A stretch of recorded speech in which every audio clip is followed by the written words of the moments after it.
Missile, जो किसी भी देश की सैन्य ताकत को बताने वाला सबसे अहम हथियार माना जाता है। शक्ति संतुलन बनाना हो या फिर दुश्मन को मुंह तोड़ जवाब देना, इन सब के लिए एक ही नाम उभर कर सामने आता है और वो है मिसाइल।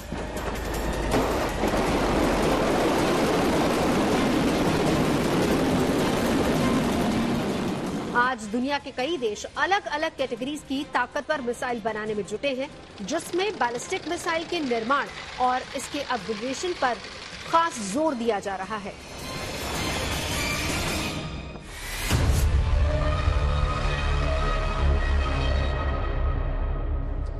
भारत भी मिसाइल शक्ति में किसी से पीछे नहीं है। भारत के पास एक से बढ़कर एक मॉडर्न और पावरफुल बैलिस्टिक मिसाइलों का जखीरा है, जिसमें शॉर्ट रेंज से लेकर इंटर कॉन्टिनेंटल बैलिस्टिक मिसाइलें शामिल हैं।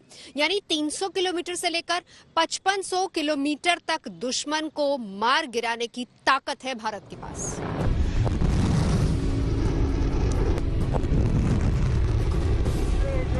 बैलिस्टिक मिसाइल के जरिए परमाणु बम को भी ले जाया जा सकता है। न्यूक्लियर बम एक ऐसा वेपन है जिसके प्रहार का असर दशकों तक दिखाई देता है।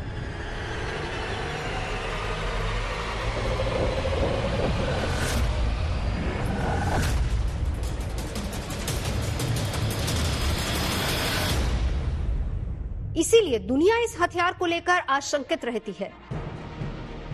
वहीं भारत का स्टैंड एकदम क्लियर है।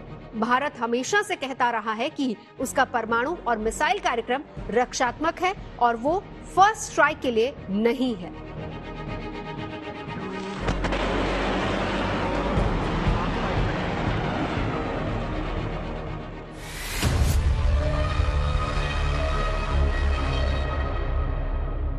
कि हम परमाणु हथियारों का प्रयोग करने में पहल नहीं करेंगे। No first use.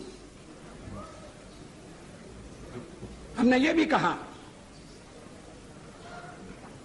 कि जिनके पास परमाणु शस्त्र नहीं है, हम उनके विरुद्ध उनका उपयोग नहीं करेंगे।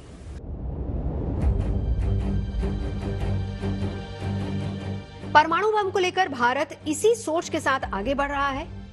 भारत जानता है कि उसके पड़ोस में दो ऐसे दुश्मन हैं जो न्यूक्लियर पावर से लैस हैं और इन पर भरोसा कतई नहीं किया जा सकता। खासकर पाकिस्तान पर, जो आतंक की पिच पर बैटिंग करने के लिए जाना जाता है। और खुद पाकिस्तान के हुक्मरान भी बात बात पर न्यूक्लियर हमले की धमकी देते रहते हैं।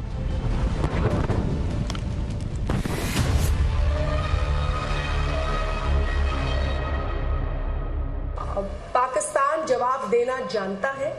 पाकिस्तान वो मुल्क नहीं है जो एक थप्पड़ के नतीजे में दूसरा गाल आगे करेगा। पाकिस्तान अगर थप्पड़ पड़ेगा तो उसका जवाब भी थप्पड़ से देगा।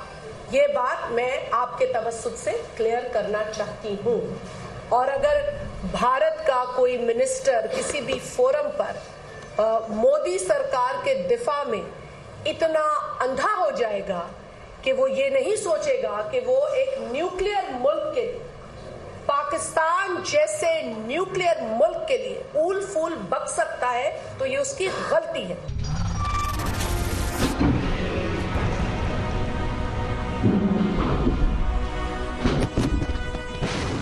भारत जानता है कि आतंक और पाकिस्तानी सेना कभी भी भारत के लिए खतरा बन सकते हैं।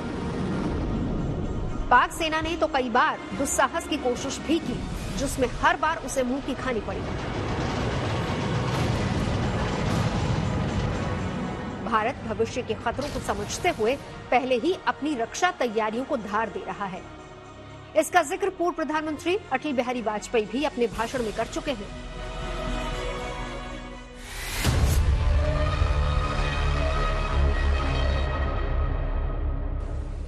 क्या आत्मरक्षा की तैयारी तभी होगी जब खतरा होगा? अगर तैयारी पहले से हो तो जो खतरा अगर आने वाला है तो खतरा भी दूर हो जाएगा।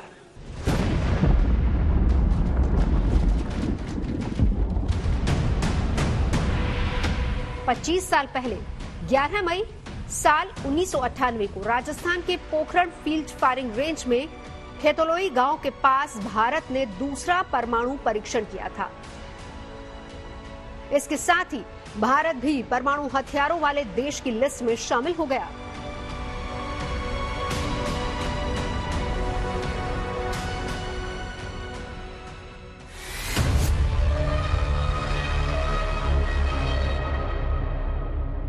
मिसाइल मैन के नाम से मशहूर डॉक्टर एपीजे अब्दुल कलाम की अगुवाई में मिशन ऑपरेशन शक्ति को कुछ इस तरीके से अंजाम दिया गया कि अमेरिका समेत पूरी दुनिया को कानों कान इसकी भनक तक नहीं लगी।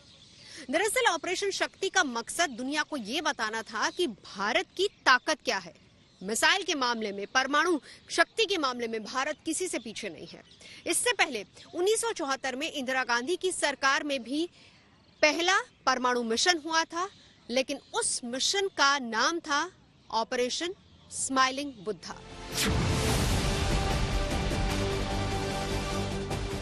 उन्नीस में इंदिरा गांधी के समय किए गए परमाणु परीक्षण स्माइलिंग बुद्धा का मकसद ये देखना था कि देश में बने परमाणु यंत्र का विस्फोट होता है या नहीं। ये एक शांतिपूर्ण परमाणु विस्फोट माना गया था, जबकि 1998 का परमाणु परीक्षण साफ तौर पर यह बताने के लिए था कि भारत अब परमाणु हथियारों से लैस हो चुका है।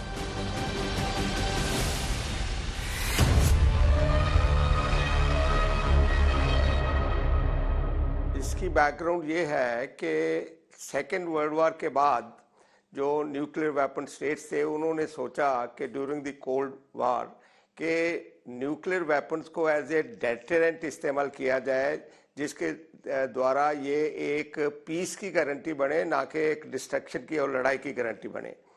तो 1974 में प्राइम मिनिस्टर इंदिरा गांधी ने, उन्होंने डॉक्टर राजा रमन्ना थे उनके साइंटिफिक एडवाइजर, उनको इस काम पर लगाया कि हम भी न्यूक्लियर वेपनरी की तरफ आगे कदम बढ़ाएं। तो मई 1974 में एक कोड नेम स्माइलिंग बुद्धा दिया गया और उसमें पोखरण 1 किया गया। उसके बाद 1975 में इंदिरा जी उससे निकल गई, प्राइम मिनिस्टर नहीं रही। तो उसके बाद प्राइम मिनिस्टर मोरारजी देसाई बने, जिनको एक पीस का फरिश्ता माना जाता था, पर उन्होंने इसके लिए इजाजत दी।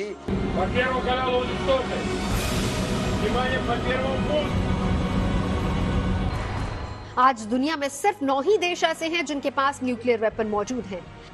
इसमें पड़ोसी देश पाकिस्तान और चीन के पास भारत से ज्यादा परमाणु हथियार है, जो खतरे की तस्दीक करते रहते हैं।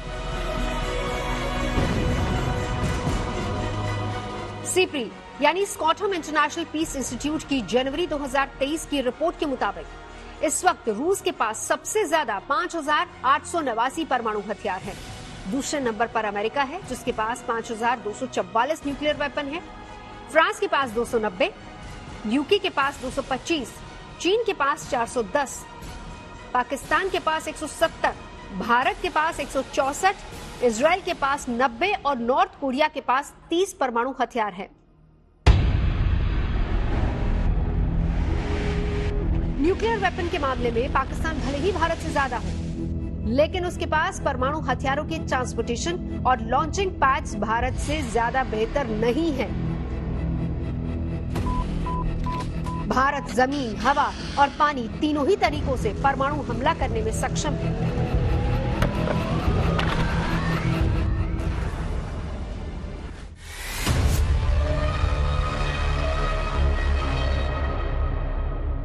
देखने वाली बात यह है कि दुनिया के जो 9-10 न्यूक्लियर वेपन स्टेट हैं, उसमें से 2 भारत और पाकिस्तान है।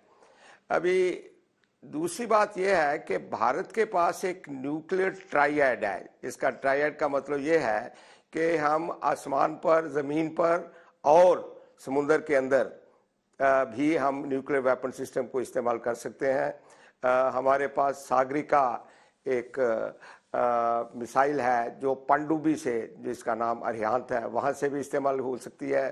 फिर पृथ्वी और अग्नि जैसे सरफेस टू सरफेस मिसाइल हैं।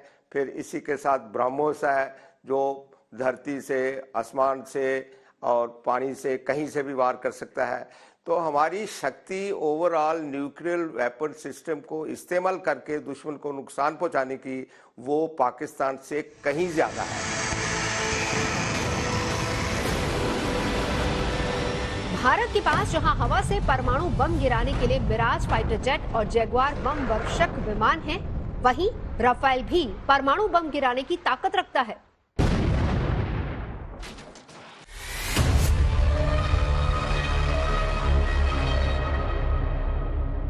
भारत के पास जमीन से हमला करने के लिए पृथ्वी से लेकर अग्नि सीरीज तक की मिसाइलें हैं जो चीन के किसी भी शहर को निशाना बना सकती हैं। इसके अलावा हाल ही में भारत ने अग्नि पी का सफल परीक्षण किया है। इसके साथ ही साथ समुद्र से हमला करने के लिए भी भारत के पास धनुष, K-15 और K-4 जैसी घातक मिसाइलें हैं। भारत के पास लॉन्ग रेंज बैलिस्टिक मिसाइलों की भरमार तो है ही, साथ ही भारत के पास इंटरकॉन्टिनेंटल बैलिस्टिक मिसाइल भी है जो चीन और पाकिस्तान का नामो निशान तक मिटाने की ताकत रखती है।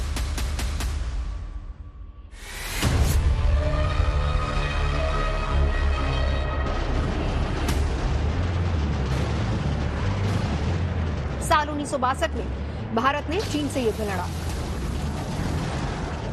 साल 1965 और 71 में पाकिस्तान से जंग हुई। इन युद्धों में भारत ने यह महसूस किया था कि सेना को अत्याधुनिक हथियारों की फौरी तौर पर जरूरत है, जिसमें मिसाइल सबसे अहम है।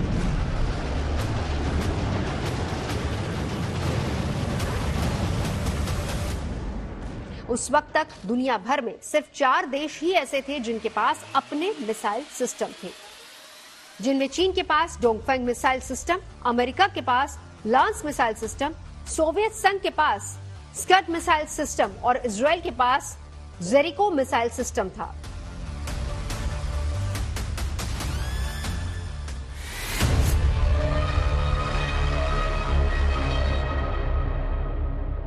मिसाइल प्रोग्राम को लेकर भारत में सुगबुगाहट 70 के दशक में शुरू हुई, जब 1970 में डिपार्टमेंट ऑफ एटॉमिक एनर्जी की तरफ से पीएमओ को एक खत लिखा गया और ये जानकारी दी गई कि चीन 1000 मील तक परमाणु हमला करने की ताकत हासिल कर चुका है और अगर जल्दी ही भारत ने कोई कदम ना उठाया तो ये दूरी और बढ़ती चली जाएगी।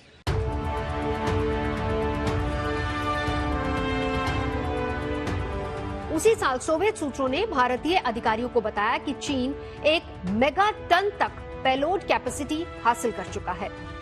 साथ ही 6000 किलोमीटर की दूरी तक हमला करने वाली ICBM यानी इंटर कॉन्टिनेंटल बैलिस्टिक मिसाइल के टेस्ट की तैयारी कर रहा है। अगले 5 साल में चीन 80 से 100 मिसाइल बनाने की तैयारी कर रहा था। चीन की तैयारियों को देखते हुए भारत 70 के दशक से ही मिसाइल बनाने की सीक्रेट कोशिश में जुट गया। इसरो में रहते हुए डॉक्टर कलाम मिसाइल डेवलपमेंट के 2 प्रोजेक्ट्स पर काम करने लगे, प्रोजेक्ट डेविल और प्रोजेक्ट वेलिएंट। तब यूनियन कैबिनेट ने इन प्रोजेक्ट्स को डिसअप्रूव किया था, लेकिन इंदिरा गांधी ने अपनी विवेकाधीन शक्तियों के तहत इसके लिए सीक्रेट फंड अलॉट किया। 1 जून 1982 को डॉक्टर एपीजे अब्दुल कलाम ने DRDL यानी defence research and development laboratory को ज्वाइन किया। DRDL defence research and development organisation की ही एक विंग है जो मिसाइलों के क्षेत्र में काम करती है। DRDL ज्वाइन करते ही सबसे पहले डॉक्टर एपीजे अब्दुल कलाम ने मिसाइल के कामों में तेजी लाने के लिए एक हाई लेवल बॉडी का गठन किया। इसका नाम था मिसाइल टेक्नोलॉजी कमेटी। इस कमेटी ने कई दिनों की डिबेट और कई हफ्तों के विचार विमर्श के बाद एक लॉन्ग टर्म प्रोग्राम बनाया, जिसको नाम दिया गया गाइडेड मिसाइल डेवलपमेंट प्रोग्राम। ये वो वक्त था जब भारत की पहली मिसाइल कागजों पर आकार लेना शुरू कर चुकी थी। 27 जुलाई 1983 को IGMDP यानी integrated guided missile development programme launch किया गया। Integrated guided missile development programme 1983 में शुरू किया गया और डॉक्टर एपीजे अब्दुल कलाम तब DRDL हैदराबाद के डायरेक्टर थे। उनको ये काम दिया गया कि एक ऐसा वेपन सिस्टम मिसाइल तैयार की जाए को जो भारत की रक्षा के लिए बहुत ही उपयोगी हों। मुझे ये शेयर करते हुए खुशी होती है कि मैं DRDL में तब उनको बहुत बार मिला और उनके साथ कई बार मिसाइल सिस्टम के बारे में डिस्कस किया। उनकी ये सोच थी कि उन्होंने जो भी मिसाइल डेवलप की, DRDL ने डेवलप की और जैसे आपको पता है कि भारत डायनेमिक्स लिमिटेड हैदराबाद में ये मैन्युफैक्चर की गई। उन्होंने सबका नाम जो है वो जो धरती के 5 तत्व होते हैं, एलिमेंट्स ऑफ अर्थ, उसके नाम पर रखा, जैसे अग्नि है, आकाश है, पृथ्वी है।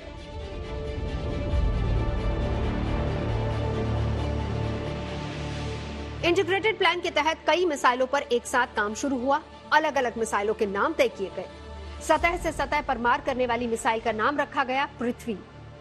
टैक्टिकल कोर व्हीकल का नाम रखा गया त्रिशूल। सतह से आकाश में मार करने वाली मिसाइल का नाम रखा गया आकाश। एक एंटी टैंक मिसाइल भी इसमें शामिल थी जिसका नाम रखा गया नाग। और एपीजे अब्दुल कलाम का सबसे महत्वाकांक्षी प्रोजेक्ट REX यानी री एक्सपेरिमेंट लॉन्च व्हीकल, जिसका नाम रखा गया अग्नि। Defence research and development laboratory के करीब 2000 कर्मचारियों के लगातार काम करने के बाद साल 1987 के आखिर में पृथ्वी मिसाइल का निर्माण अपने आखिरी चरणों में पहुंचा। तब सिर्फ लॉन्चिंग करने की तैयारी बची थी।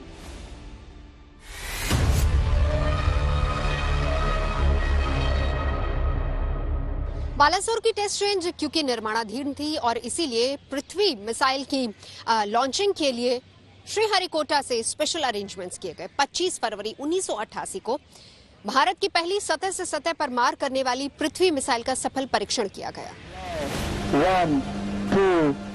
पृथ्वी की लॉन्चिंग के बाद भारत ने मिसाइल निर्माण के क्षेत्र में वो मुकाम हासिल कर लिया जहां दुनिया के ताकतवर देश खड़े हैं। अगले 4 दशकों में भारत ने पारंपरिक समेत सामरिक महत्व की कई मिसाइलें डेवलप की जो 250 से लेकर 5000 किलोमीटर तक की रेंज में टारगेट को तबाह कर सकती हैं।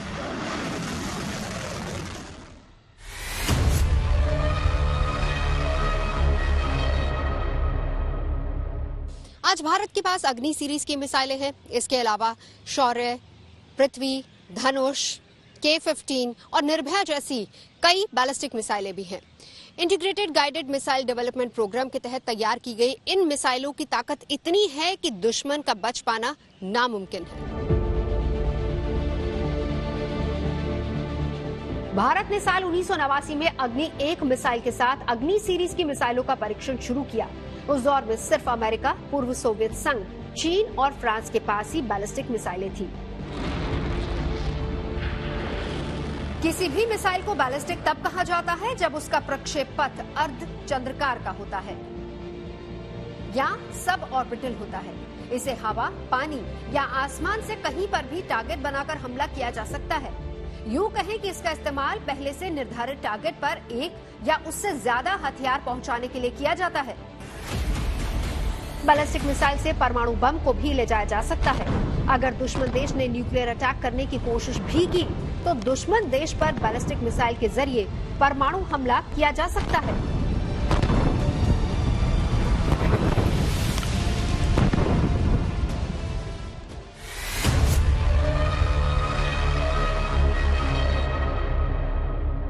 बैलिस्टिक मिसाइल, बैलिस्टिक का मतलब ये है कि जो बैलिस्टिक ट्रैजेक्टरी करे। मतलब ये है कि पहले रॉकेट से प्रोपेल किया जाए, उसके बाद जो है जैसे राइफल की गोली जाती है उसी तरह से ये प्रोजेक्टाइल जाती है और ग्रेविटी की वजह से इसकी जो उसका जो पाथ है वो थोड़ा कर्व्ड हो जाता है। तो एक बार जब वो गोली छूट गई या एक बार वो जो रॉकेट ने उसको फायर कर दिया, बूस्टर जो इनिशियल स्टेज होती है, तो उसके बाद उसके ऊपर कोई कंट्रोल नहीं रहता। वो जाके जो टारगेट आपने चुना हुआ है उस टारगेट को ऊपर ही जाके वो गिरेगा। भारत के पास अग्नि सीरीज की बैलिस्टिक मिसाइलें हैं जो अलग अलग रेंज और ताकत की हैं। अग्नि 5 की जद में तो चीन और पाकिस्तान का चप्पा चप्पा आ जाएगा। देश की सबसे ताकतवर मिसाइल अग्नि 5 भारत की लंबी दूरी की सतह से सतह पर मार करने वाली बैलिस्टिक मिसाइल है जो 5000 किलोमीटर दूर दुश्मन के ठिकाने को तबाह करने की ताकत रखती है। परमाणु हथियार ले जाने में सक्षम अग्नि 5 मिसाइल 1500 किलो के हथियार ले जा सकती है। कुछ रिपोर्ट्स में तो यहां तक दावा किया जाता है कि अग्नि 5 8000 किलोमीटर दूर तक हमला करने में सक्षम है। अग्नि 5 भारत की पहली और एकमात्र इंटरकॉन्टिनेंटल बैलिस्टिक मिसाइल है जिसे डीआरडीओ यानी रक्षा अनुसंधान एवं विकास संगठन ने बनाया है। न्यूक्लियर हथियार ले जाने में सक्षम अग्नि 5 एक साथ कई हथियारों को ले जाने की ताकत रखती है। अग्नि 5 MIRV यानी multiple independently targetable re entry vehicle से भी लैस है। यानी एक साथ कई टारगेट्स के लिए लॉन्च की जा सकती है।